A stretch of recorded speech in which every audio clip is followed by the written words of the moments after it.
찬송은 언제나 들어도 정말 은혜가 되고 감사한 찬송이지요.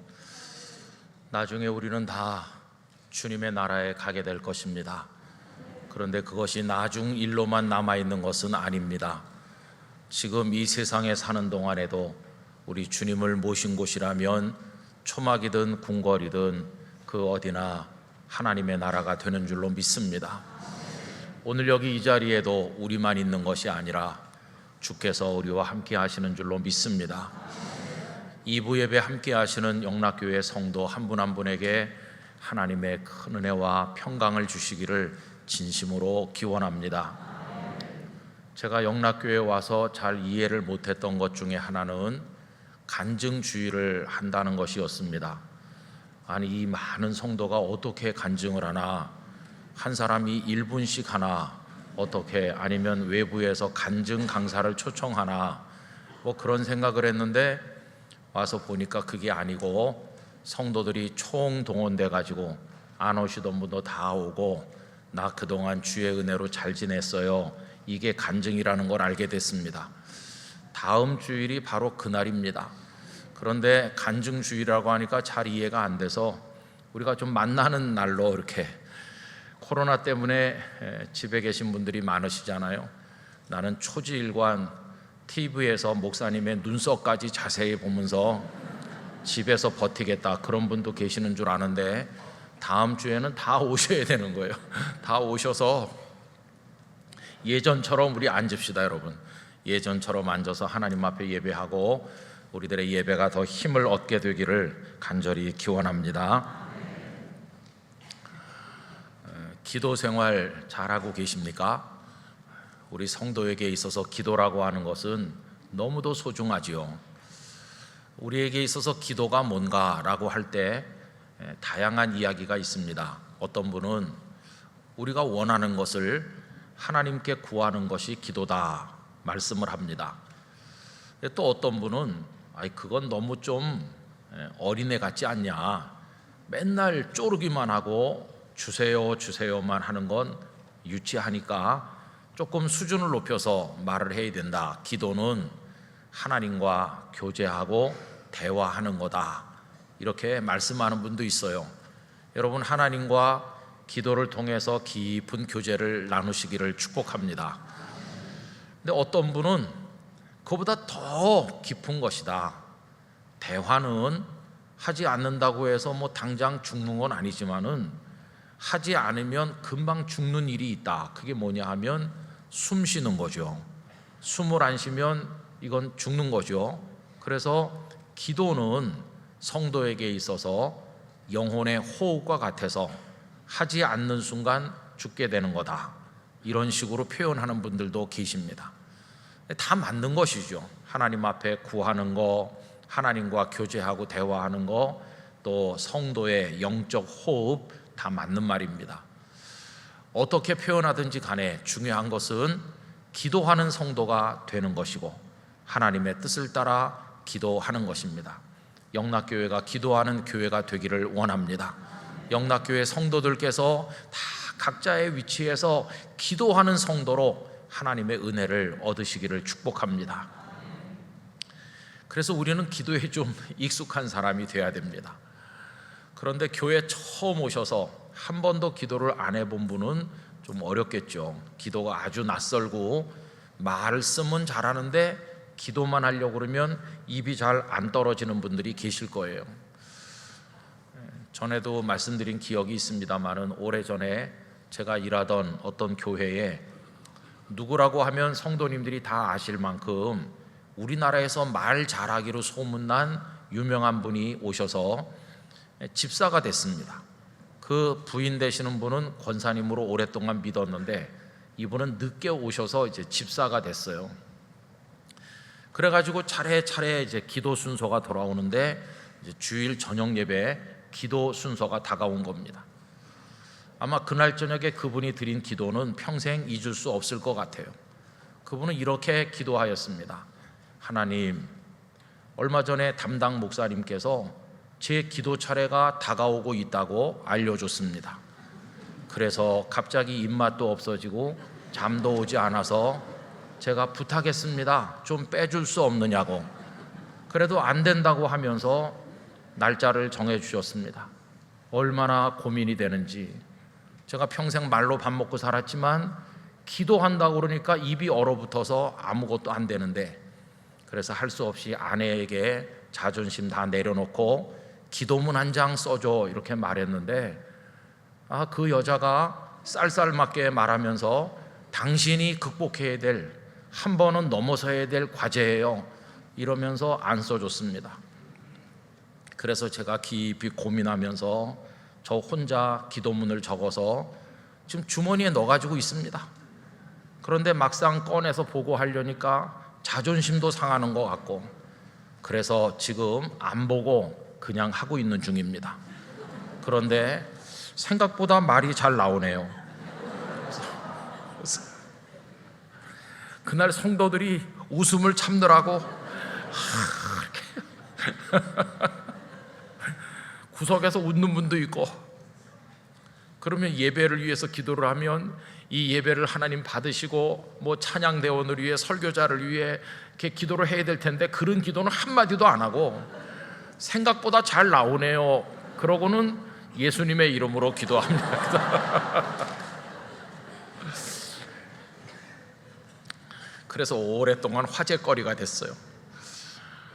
근데 저는 하나님께서 웃으셨을 것 같아요. 그렇게 시작하는 거야. 근데 이제 또 그 기도 내용이 이게 말도 안 되는 경우도 있습니다. 철부지 애들이 드린 어린이의 기도 아마 보신 적 있을 거예요. 제가 본 건 이런 거 있습니다. 하나님은 아무것도 안 하시고 천사들한테 다 시키시는가 보죠. 엄마가 저보고 엄마의 천사래요. 그러면서 모든 심부름은 저에게 다 시켜요. 또 이런 것도 있더라고요. 하나님, 요새 뭘 하시길래 새 동물들을 안 만드시는 거죠?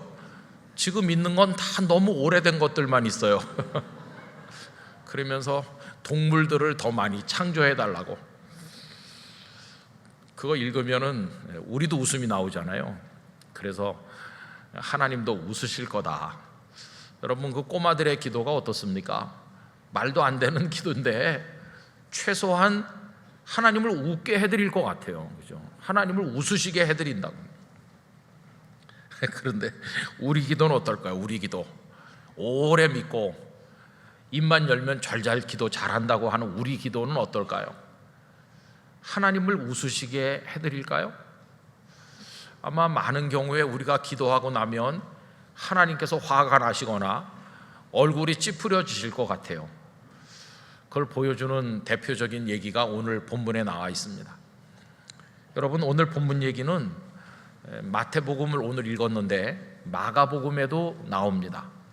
그런데 약간 다릅니다. 마태복음 오늘 읽은 말씀에서는 세베대의 아내 야고보와 요한, 이 예수님의 제자의 어머니께서 아들 둘과 같이 와서 예수님께 말씀드리는 것으로 되어 있죠. 그런데 마가복음에는 그 어머니는 나오지 않고 야고보와 요한이 예수님께 말씀드리는 식으로 되어 있습니다. 뭐 어머니가 그 자리에 계셨던 안 계셨던 그건 별로 중요한 건 아니고, 이제 어쨌든 그들이 와서 예수님께 뭔가를 이제 구하는 거죠. 오늘 말씀 20절 보십시오. 그때에 세베대의 아들의 어머니가 그 아들들을 데리고 예수께 와서 절하며 무엇을 구하니? 예수님, 꼭 부탁드릴 일이 있어요. 꼭 간구할 게 있는데 좀 들어주세요. 이렇게 하는 거죠. 여러분, 이게 기도입니다. 기도. 여기 구하니라고 하는 아이테오라고 하는 동사는요, 신약 성경에 수십 번 쓰여서 하나님께 구하고 기도한다고 할 때 사용되고 있어요. 그러니까 이게 지금 그냥 어떤 대화처럼 이렇게 나와 있지만 오늘 우리식으로 생각해 보면 기도를 드렸다는 것을 알 수 있죠. 그럼 뭐라고 했나요? 21절 예수께서 이르시되 무엇을 원하느냐? 이르시되 이르되 나의 이 두 아들을 주의 나라에서 하나는 주의 우편에 하나는 주의 좌편에 앉게 명하소서. 지금 이 여인은 예수님께서 조만간 왕이 되실 거니까, 영광을 얻으실 거니까 우리 두 아들 하나는 왼쪽 하나는 오른쪽에 영광스럽게 앉게 해달라. 말하자면 엄마가 청탁을 넣는 겁니다. 청탁. 여러분, 이걸 기도로 이해한다고 하면 참 재밌어요. 어머니하고 두 아들이 뜻이 똑같잖아요. 여러분, 뜻이 같은 가족이 주로 함께 기도하는 자리가 어디입니까? 가정예배 자리죠. 가정예배에서 가족들이 같이 기도하는 것처럼 여기 지금 어머니하고 두 아들이 함께 구하고 있는 걸 볼 수 있어요. 그러면 그 나머지 10명의 제자들은 전혀 관심이 없었나요? 그렇지 않습니다. 오늘 읽은 말씀 바로 다음 절 24절에 보시면 10 제자가 듣고 그 두 형제에 대하여 분이 여기거늘. 여러분, 10명의 제자도 야고보와 요한과 생각이 똑같다는 걸 알 수 있어요. 그들도 다 예수님께서 영광을 얻으시면 자기들이 그 가장 가깝고 높은 자리에 앉고 싶어 하는 생각 똑같이 가지고 있는데, 단지 아직 입 밖에 내지 못하는데 야고보와 요한이 어머니까지 모시고 와서 먼저 말하니까 화가 난 겁니다. 그러니까 12명이 생각이 똑같아요. 그렇죠? 그러니까 이게 함께 기도한다면 오늘 우리식으로 말하면 무슨 기도가 될까요? 통성기도가 될 것 같아요. 12명을 모아놓고 자, 다 같이 주여 한번 부르고 기도하자. 그러면 12명이 주여, 주님이 왕이 되시면 우리를 높은 자리에 앉게 하여 주시옵소서, 그런 거라고 생각하시면 됩니다. 그러니까 오늘 이 본문에 나와 있는 이야기는 오늘날 우리가 하는 것과 똑같은 그런 모습이에요. 여러분, 우리도 집에서 개인으로 하든지 뭐 가족이 같이 하든지 아니면 여럿이 같이 하든지 예배당에서 수백 명, 수천 명 성도들이 함께 하든지 간에 우리도 하여튼 기도를 드리고 있는 게 아니겠습니까? 자, 그런데 문제는 뭐냐 하면 예수님의 반응입니다. 반응. 우리 예수님의 반응이 아까 말씀드린 기도를 처음 하는 어떤 분의 기도, 어린 아이들의 기도에는 미소라도 지으셨을 것 같은데 이 예수님의 반응이 영 불편하신 거예요. 여러분, 22절 말씀 앞부분을 보시면 예수께서 대답하여 이르시되 너희는 너희가 구하는 것을 알지 못하는도다. 너희가 구하는 것을 알지 못하는도다. 오늘 설교 제목 이걸 가져온 거예요. 너희가 지금 무슨 기도를 하는 것인지, 너희가 구하는 것이 품고 있는 그 속뜻이 뭔지 그것도 모르면서 지금 와서 하고 있구나, 그런 뜻이죠.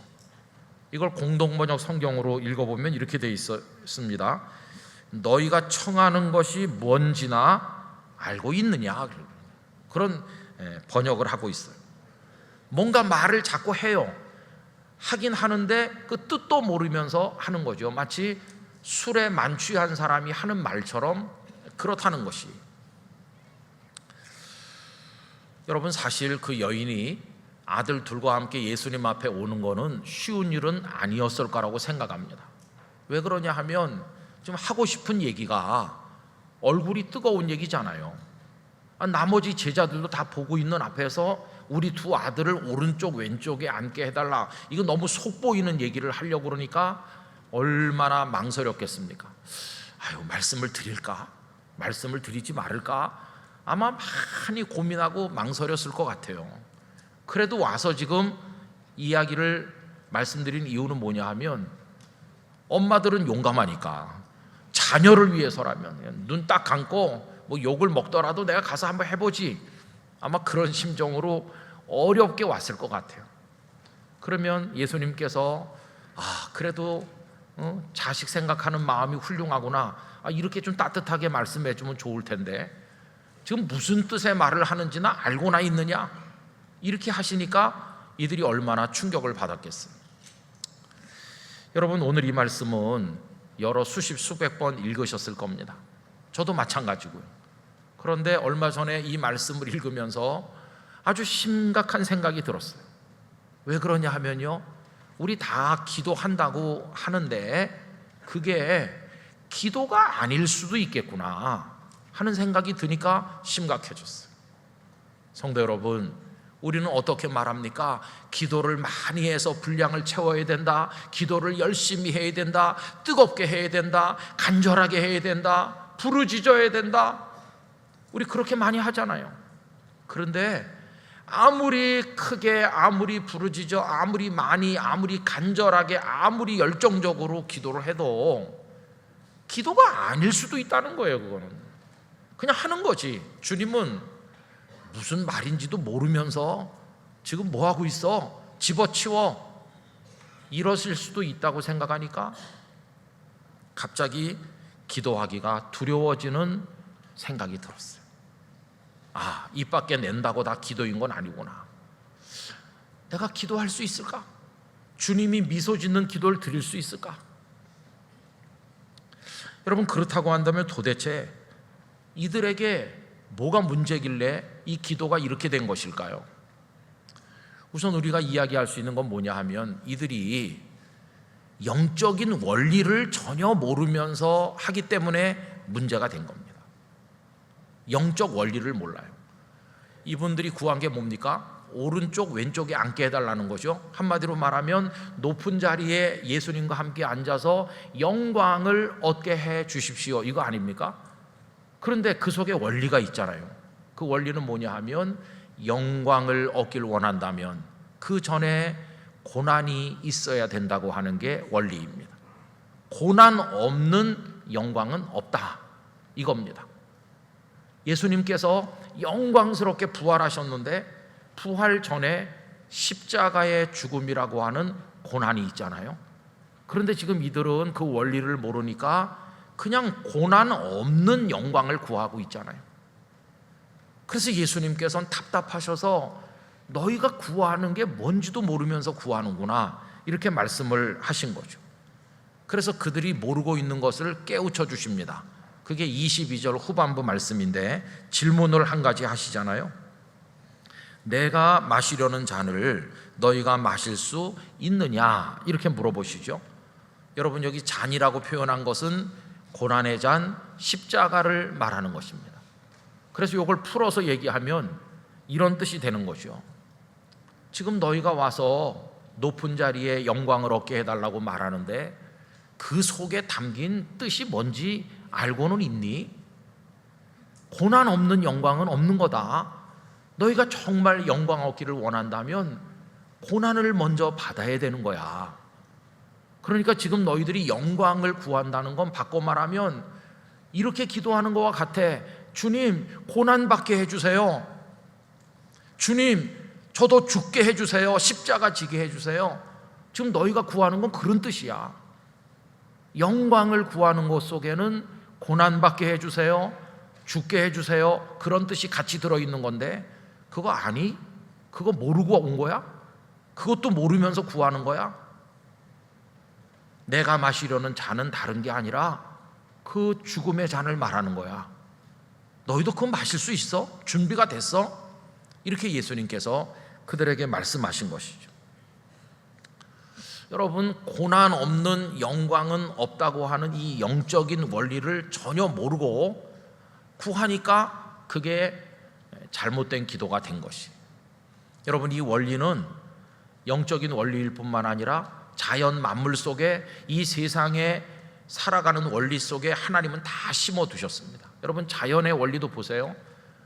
봄에 씨를 뿌리고 여름 내내 가꾸고 거기다 거름을 주고 김을 메고 가서 수고하고 땀을 흘리고 눈물 흘려야 가을에 결실이라고 하는 영광을 얻는 거지, 아무것도 하지 않고 얻을 수는 없잖아요.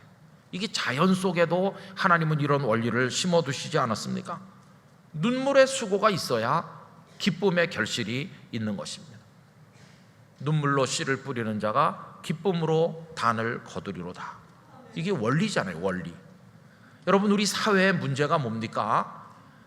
아무런 땀도 흘리지 않고 눈물도 흘리지 않고 수고도 하지 않은 사람들이 거저 얻으려고 하는 거, 이거 불로소득이라고 하는데, 이 불로소득이 사회를 병들게 만들고 이 사회를 부정의하게 만들면서 억울한 사람이 생기게 만드는 거죠. 아무것도 안 한 사람들이 다 차지한다. 세상은 그래서 요지경인 것입니다. 그러나 하나님의 원리는 절대로 그렇지 않아요. 그래서 우리가 하나님 앞에 간절히 뜨겁게 열심히 많이 기도하는 거 중요하지만 더 중요한 거 하나님의 원리를 알고 그 원리에 따라 기도해야 된다는 것이에요. 여러분이 원리를 잘 알고 기도해서 하나님께 기쁨이 된 분이 있지요. 그분이 바로 솔로몬 왕이죠. 그가 왕이 된 다음에 하나님께 일천 번제를 드렸더니 하나님께서 원하는 게 무엇이냐 이렇게 물으셨을 때 그가 부귀 영화를 구한 게 아니라 하나님의 원리를 깨달았어요. 나를 왕이 되게 하신 것은 부귀 영화를 누리게 하려는 게 아니다. 내 욕심을 이루라고 하신 게 아니다.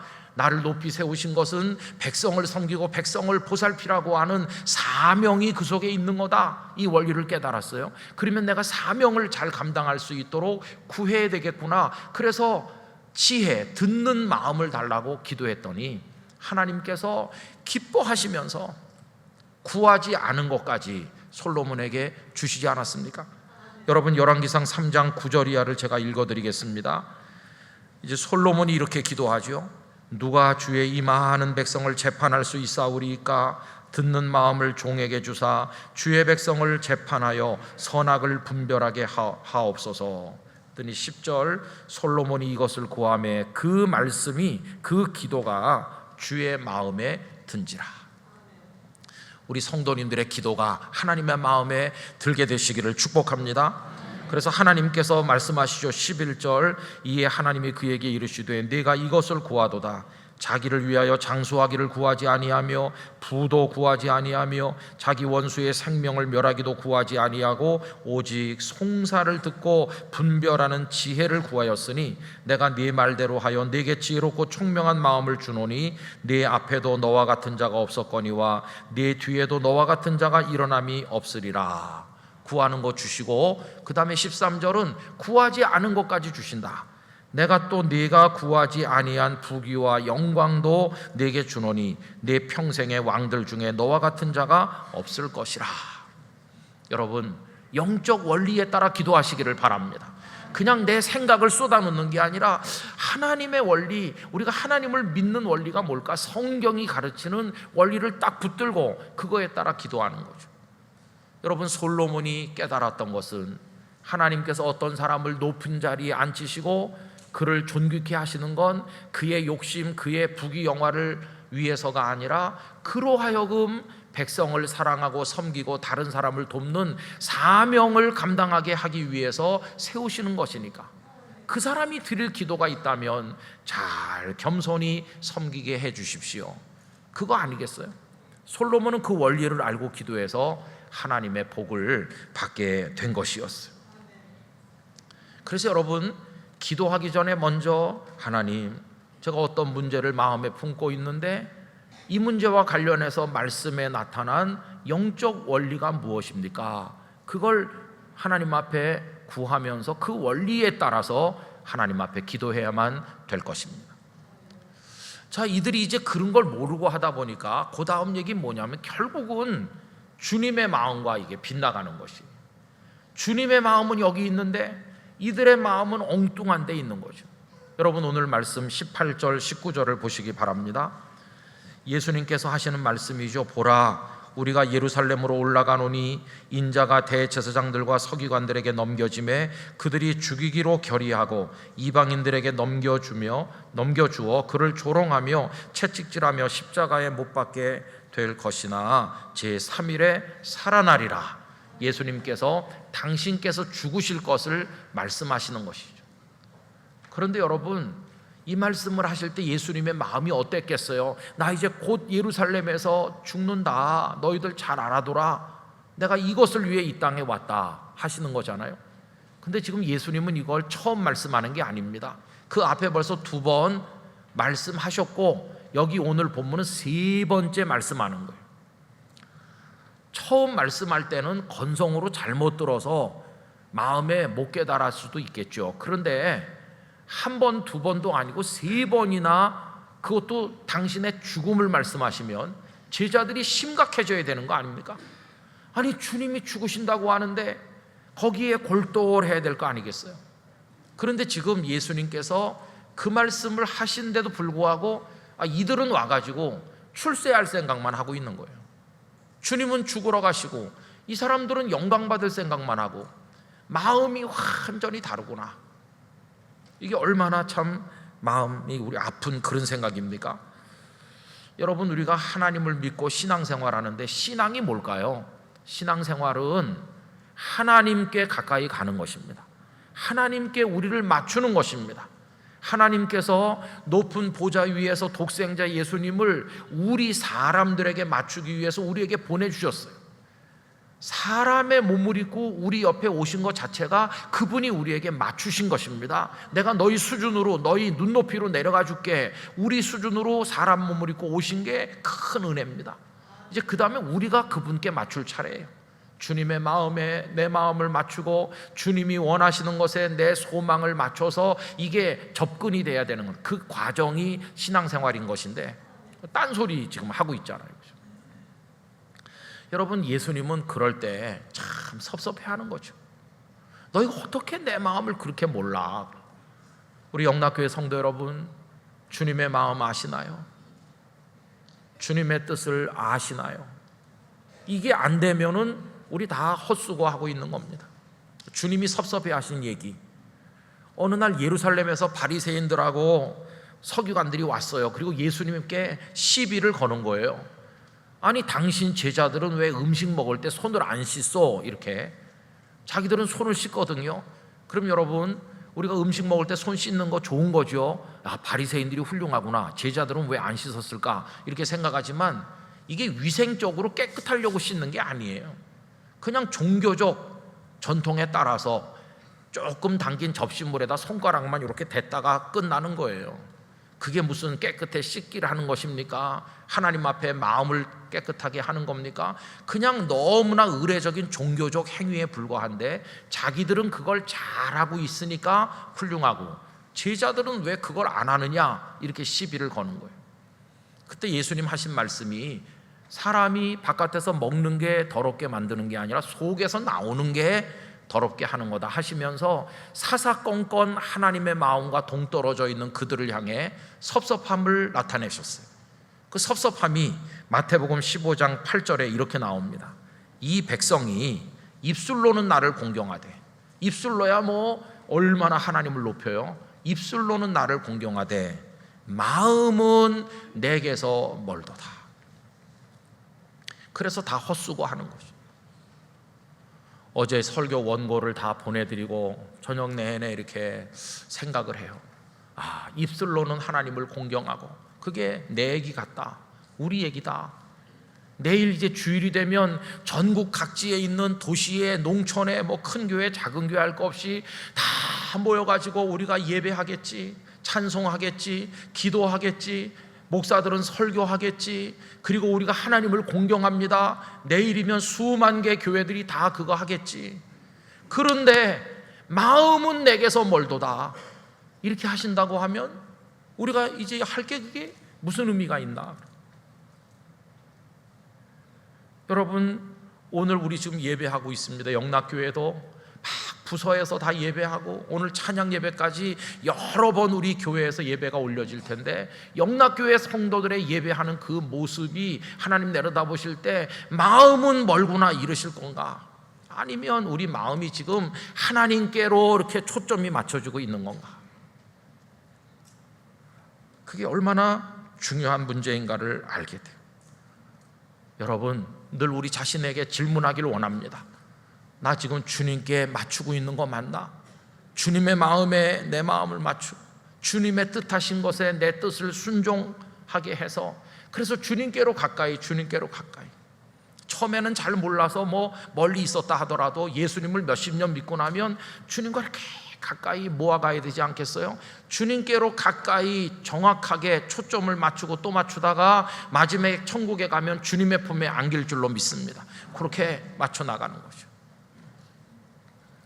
그래서 여러분, 그게 신앙 전반에 중요한 것이, 기도할 때만 그런 게 아니라 우리의 신앙 생활, 인생을 살아가는 모습, 돈을 쓰고 시간을 쓰고 사람을 만나고 꿈을 꾸면서 노력하고 살아가는 모든 것이 다 이렇게 주님께로 모아져야 될 줄로 믿습니다. 그래서 주님의 마음과 우리의 마음이 이렇게 가까워져서 하나가 돼야 되는 거죠. 여러분, 기도를 이렇게 하면 놀라운 은총이 있는 것입니다.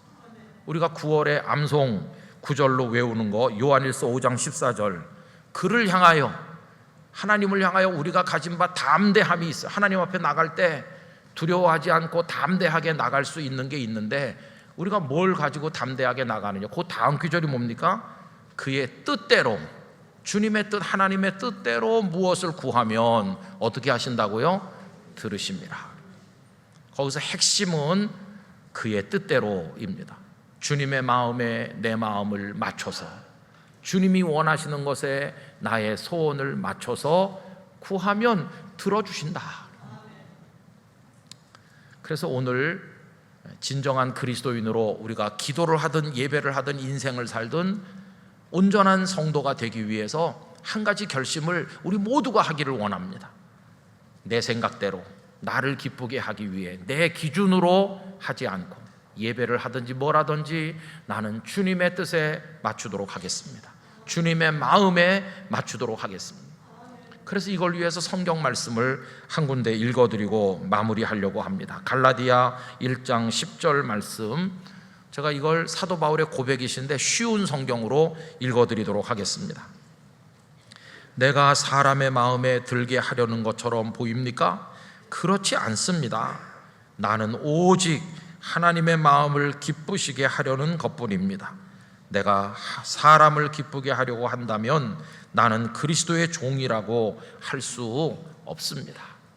다른 사람 기쁘게 하려고 한다면 그들의 종이 되는 거고, 나를 기쁘게 하려고 하면 내가 나의 종이 되는 것이지 하나님의 종은 아니잖아요. 그런데 나는 하나님을 기쁘시게 하려고, 모든 걸 하나님의 뜻에 맞게, 하나님의 마음에 맞게 하겠습니다. 그래서 내가 하나님만을 기쁘시게 하는 하나님의 종이 되겠습니다. 이게 사도 바울의 고백인 것이죠. 성도 여러분, 여기 세베대의 아내가 두 아들과 함께 와서 간절하게 구했는데 무엇을 구하는지도 모르고 구하는구나, 이렇게 주님의 마음에 섭섭함만 드린 것처럼 우리가 그래서는 안 될 것입니다. 영락교회 성도들의 기도며 예배며 인생이며 모든 것이 주님께로 맞춰지시기를 축원합니다. 그래서 주님의 기쁨이 되고 주님 우리에게 내려주시는 복을 누리는 성도가 되시기를 간절히 기원합니다. 기도하겠습니다. 아버지 하나님, 사사시대에는 사람들이 각자가 자기 소견에 옳은 대로 했다고 성경은 저희에게 전해줍니다.